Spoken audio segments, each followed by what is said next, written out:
Hey guys, welcome back to YouTube channel civil technical.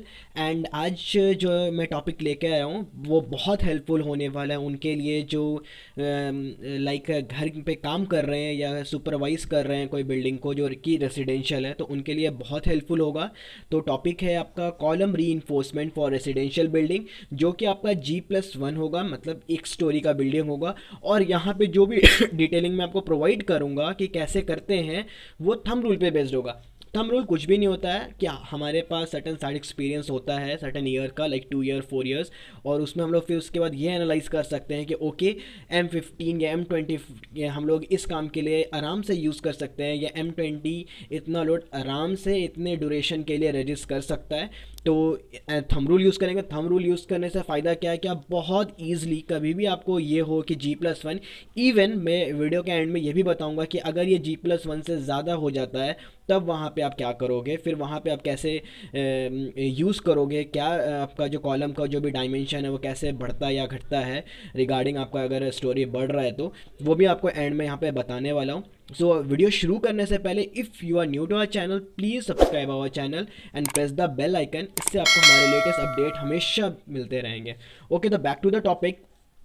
तो यहाँ पे जो भी काम हो रहा है फिर से मैं बता दूंगा, G+1 है 1 स्टोरी बिल्डिंग के लिए अभी तक। जब चेंजेस आएंगे, जब आपका जो स्टोरी है वो बढ़ेगा, तो मैं वहाँ पे आपको बताऊंगा। अभी फिलहाल जो भी काम होगा जो मैं यहाँ पे समझाऊंगा वो G+1 के लिए ही है। ओके, तो सबसे पहले G+1 के लिए जो हमारा कॉलम होगा, और कॉलम में जो हम लोग ग्रेड यूज़ करने वाले हैं during the period of casting, वो हम लोग यहाँ पे N15 यूज़ करेंगे। ठीक है, जिसका डायमेंशन होगा 230/300 mm।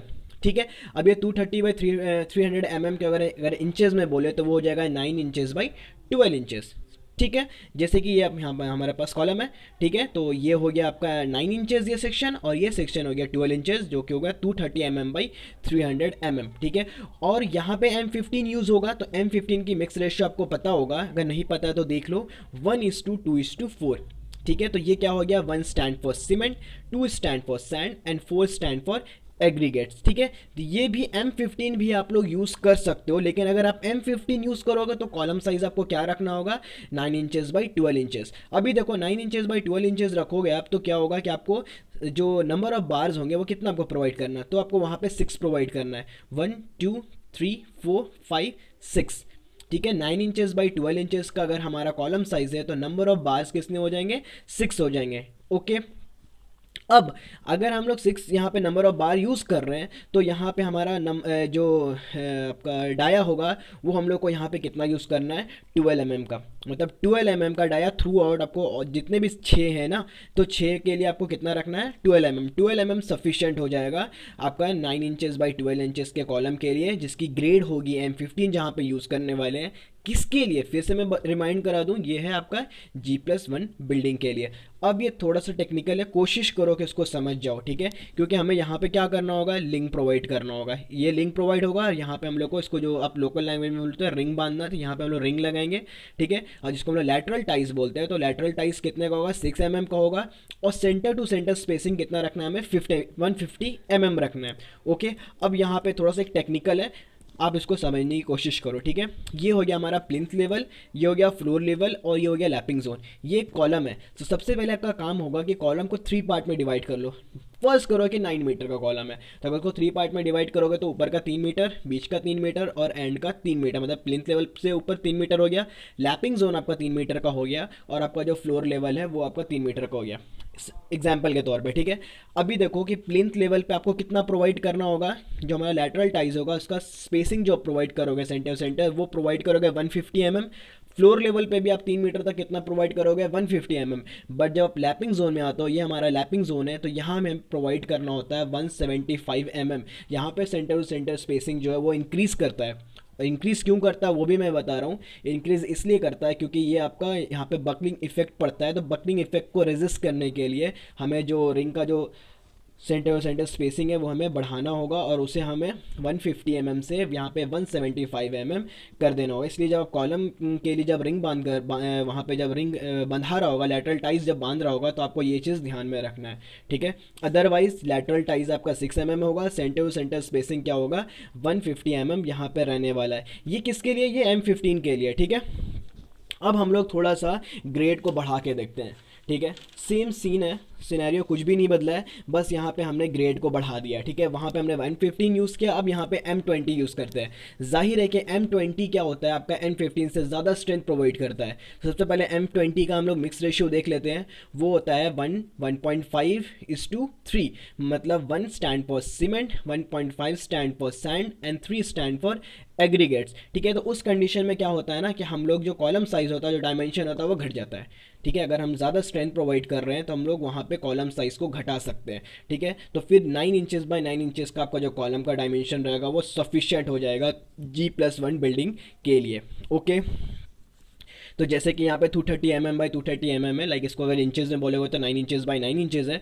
ठीक है, तो उसमें आपका सेम रहेगा। आप यहाँ पे यहाँ पे जो बार्स होगा, नंबर ऑफ बार कितना हो जाएगा 1 2 3 4, और उसका जो डाया होगा सेम होगा, वो 12 mm का डाया हम लोग यहाँ पे यूज़ करने वाले हैं, जो कि 4 होने वाला है। और सेम लैटरल टाइज भी यहाँ पे 6 mm रहने वाला है। सेंटर टू सेंटर स्पेसिंग यहाँ पे कितना होगा 150 mm होगा।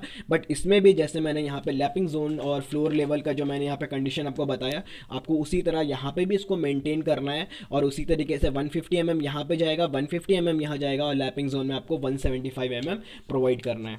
ठीक है, तो ये था M15 के लिए। M20 होगा तो जाहिर है कि आपका स्ट्रेंथ ज़्यादा है, तो फिर यहाँ पे आपका जो कॉलम साइज़ है वो घट जाता है, और फिर आप उसी डाया पे क्या करोगे, आप काम कर सकते हो। ओके, अब एक और कंडीशन प्रॉब्लम आता है कि आप यहाँ पे देखो कि एक एग्जांपल के तौर पे है कि अगर स्पेसिंग एक कॉलम से दूसरे कॉलम के बीच का जो स्पेसिंग है वो अगर हम बढ़ा देते हैं, या कितना रखना चाहिए, तब क्या होता है। तो सबसे पहले आप एक बात याद रखो कि मैक्सिमम जो हम लोग को रखना है ना, वो रखना है 4.5 मीटर।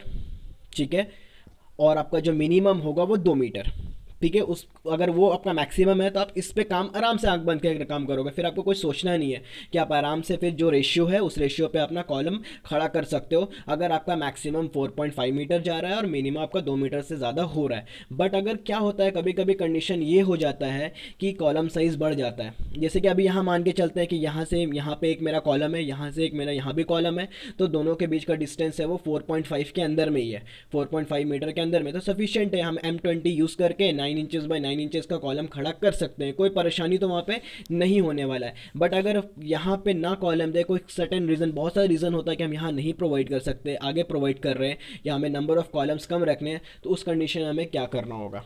ठीक है, तो अगर आप कॉलम बढ़ाते हो, ठीक है, उसका मतलब स्पेसिंग बढ़ाते हो, तो अगर स्पेसिंग बढ़ाओगे तो फिर आपको कॉलम का डायमेंशन, डाया ऑफ बार और नंबर ऑफ बार्स आपको वहाँ पे बढ़ाना होगा। लाइक कि अगर हम 4.5 से ज़्यादा बढ़ रहे हैं, लाइक हम 5.5 चले जा रहे हैं, तब क्या करेंगे, तब वहाँ पे क्या हो जाएगा कि आपका कॉलम साइज़ क्या हो जाएगा, जो डायमेंशन है वो इंक्रीज़ हो जाएगा। जैसे हम लोग यहाँ पे M20 के लिए बात कर रहे हैं, अगर M20 ग्रेड तो आपको वहाँ पे यूज़ करना ही करना है। और फिर वहाँ पे जहाँ आप 9 इंचेस बाई 9 इंचेस यूज़ कर रहे थे, वहाँ पे आपको फिर क्या यूज़ करना होगा, 9 इंचेस बाई 12 इंचेस यूज़ करना होगा। ओके, और जब आप 12 इंचेस वहाँ पे यूज़ करोगे तो फिर आपको डाया कितना रखना होगा, आपको डाया वहाँ पे 16 mm का डाया तो प्रोवाइड करना ही करना है। ठीक है, जहाँ पे हम लोग 12 mm यूज़ कर रहे थे डाया, वहाँ पे फिर हमें क्या करना होगा, 16 mm का डाया यूज़ करना होगा। और ये 16 mm का डाया सफिशिएंट होगा कि आप अगर, अभी तो मैं G+1 के लिए बात कर रहा था, मैंने बोला था कि एंड में मैं इससे अगर आगे बढ़ोगे उसका सॉल्यूशन दूंगा, तो अगर इससे आप ज़्यादा बढ़ते हो तो फिर आप इस डायमेंशन पे काम करके ईजिली आप उसको 2 तल्ले तक आराम से लेकर जा सकते हो, कोई प्रॉब्लम नहीं होगा, फ्यूचर में भी फेलियर नहीं होने वाला है। तो उसके लिए आपको बस क्या करना है कि आपका ग्रेड जो होगा वो M20 आपको ग्रेड रखना है, डायमेंशन जो होगा कॉलम का वो 9 इंचेस बाई 12 इंचेस आपको रखना है, नंबर ऑफ बार्स वहाँ पे 16 यूज़ करनी है, वहाँ पे आपको 6 यूज़ करना है, और जो डाया हमें वहाँ पे रखना होगा वो वहाँ पे रखना होगा हमें 16 mm का डाया, तो आपको कोई परेशानी नहीं होने वाला है। तो जैसे ही आपका स्पेसिंग बढ़ता है तो फिर आपका जो जितना ज़्यादा स्पेसिंग बढ़ाओगे तो आपका जो कॉलम है उस पर लोड ज़्यादा बढ़ता है और वीक होता है कॉलम, तो उसको रेजिस्ट के लिए आपको डायमेंशन उसका ठीक करना होगा, उसको ज़्यादा स्ट्रेंथ प्रोवाइड करना होगा थ्रू स्टील और ग्रेड ऑफ कॉन्क्रीट। तो ये बात आपको ध्यान में रखना है। सो अगर इस वीडियो से रिलेटेड, इस टॉपिक से रिलेटेड आपको कोई भी कन्फ्यूज़न हुआ है तो आप प्लीज़ कमेंट सेक्शन में आकर बताओ, मैं इसको कोशिश करूँगा कि मैं उस डाउट को क्लियर कर दूँ। और अगर आपको ये वीडियो अच्छा लगा तो प्लीज़ वीडियो को लाइक करो और चैनल को सब्सक्राइब करो। Thank you.